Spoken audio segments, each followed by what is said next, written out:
आखिर कर्ण के मृत्यु पर गांधारी ने क्या दिया।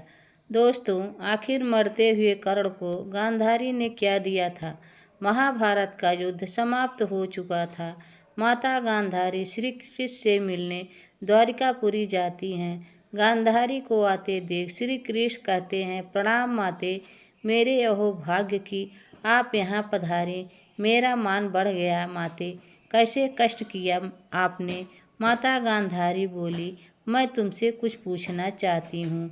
वासुदेव, तुम मुझे वचन दो कि तुम मुझे बताओगे। भगवान कृष्ण बोले, आप जो पूछने आई हैं, अगर मुझे उसके बारे में कुछ भी पता होगा तो मैं अवश्य बताऊंगा। गांधारी धीरे से कृष्ण जी के कान में बोली, तुम्हें किस बात का पता नहीं है मधुसूदन, तुम तो अंतर्यामी हो। यदि तुम अंतर्यामी ना होते तो मैं तुम्हारे पास आती ही क्यों। तो तब कृष्ण जी बोले, तो पूछिए माते, प्रतीक्षा क्यों कर रही हैं। तब माता गांधारी बोली, मैं कुंती में के उमड़ते हुए आंसुओं का भेद जानना चाहती हूँ वासुदेव। मैं उसके दुख का रहस्य जानना चाहती हूँ। आज उसने अपने अश्रुओं का मन का फैला हुआ हर्ष बताया। उसे किस बात का दुख है वासुदेव। भगवान श्री कृष्ण बोले, माते, दुख से तो जीवन में इस प्रकार रहता है जिस प्रकार सूरज के साथ किरण, चंद्रमा के साथ चांदनी रहती है। दुख और बंधन जीवन के एक नाव होते हैं। जब तक शरीर में प्राण रहते हैं तब तक जीवन में दुख रहता है। दुख से तभी छुटकारा मिलता है जब प्राण से छुटकारा मिल जाता है। माता गांधारी करुणा भरे स्वर में बोली, उसे क्या दुख है वासुदेव। यदि ये आंसू मेरी आँखों में होती तो कोई आश्चर्य ना होता। मैंने एक एक करके 100 पुत्र खो दिए। मेरा तो जीवन अश्रुओं में डूब चुका है, परंतु कुंती ने तो कुछ भी नहीं खोया। संसार जानता है कि उसके 5 पुत्र जीवित हैं। भगवान श्री कृष्ण बोले, सारा संसार अवश्य जानता है उसके 5 पुत्र जीवित हैं। सारा संसार जानता है कि उसके 5 ही पुत्र हैं। क्या जो सारा संसार समझता है, क्या वही सत्य होता है माते। तब गांधारी कहती हैं, तो सत्य तो यही है मधुसूदन। भगवान श्री कृष्ण बोले, नहीं माते, संसार उस सत्य को नहीं देख पाता जो समाज के खोखलों और आडंबरों के कारण स्वयं को छिपाने पर विवश हो जाते हैं। माता गांधारी कहती हैं, तुम क्या कह रहे हो वासुदेव, मैं कुछ समझ नहीं पा रही हूँ।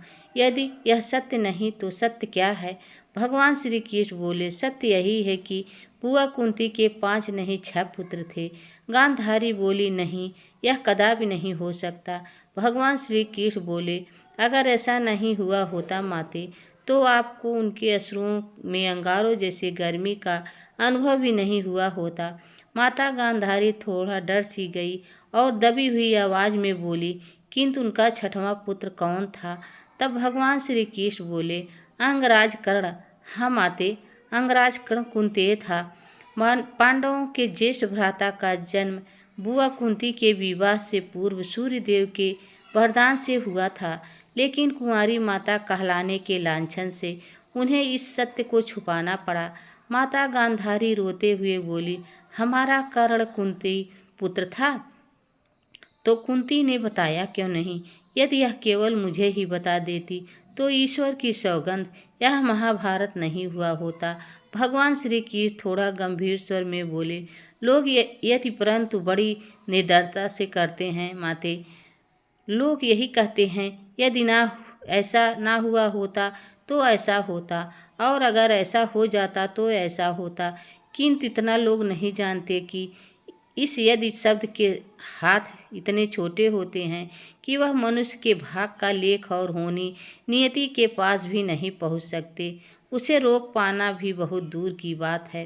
होनी और नीति ने यह निर्णय कर लिया था कि महाभारत का युद्ध होगा, इसलिए इस युद्ध को कोई नहीं रोक सकता था माते। माता गांधारी कहती हैं, तुम ठीक कहते हो केशव, इस युद्ध को कोई नहीं रोक सकता था, होनी होकर ही रहती है। भगवान श्री कृष्ण कहते हैं, माते, सुख दुख और सर्दी गर्मी की तरह है। सुख दुख का आना सर्दी गर्मी के आने जैसा होता है। इन्हें सहन करना सीखना चाहिए। जिसने गलत इच्छाओं और लालच का त्याग कर दिया है, सिर्फ उसे ही शांति मिल सकती है। इस सृष्टि में कोई भी नहीं हो सकता, लेकिन बुरी इच्छाओं को छोड़ जरूर सकता है। मेरे कहने का अर्थ इतना है माते, कि हमारे जीवन में सुख दुख आते रहते हैं। उनके विषय में परेशान नहीं होना चाहिए। अगर दुख है तो उसे सुख सहन करना सीखना चाहिए, क्योंकि आज दुख है तो कल सुख भी आएगा। यह कम ऐसे चलता रहता है। आप केवल निस्वार्थ भाव से काम कीजिए, वही आपके हाथ में है। दोस्तों, आखिर गांधारी ने कर्ण को क्या दिया, आइए जानते हैं। गांधारी शक्तिशाली कर्ण का बखान करती है, जो महान योद्धा था, जो युद्ध में धधकती आग की तरह था और अर्जुन के द्वारा मारा गया है। अर्जुन से पराजित होने के बाद उसका शरीर खून से लथपथ जमीन पर पड़ा है। कर्ण एक कुशल और तीरंदाज सारथी था, जिससे कई लोग डरते थे। अंततः युद्ध में उसकी मृत्यु हो गई और उसकी पत्नियां और माँ विलाप करती रही। अपने गिरे हुए नायक को देखने में असमर्थ है। गांधारी कर्ण को खोने का शोक मनाती है और कर्ण दुर्योधन की वीरता को प्रणाम करती है और कहती है, हे कर्ण, तुम्हारे बलिदान और पराक्रम को दुनिया हमेशा याद रखेगी।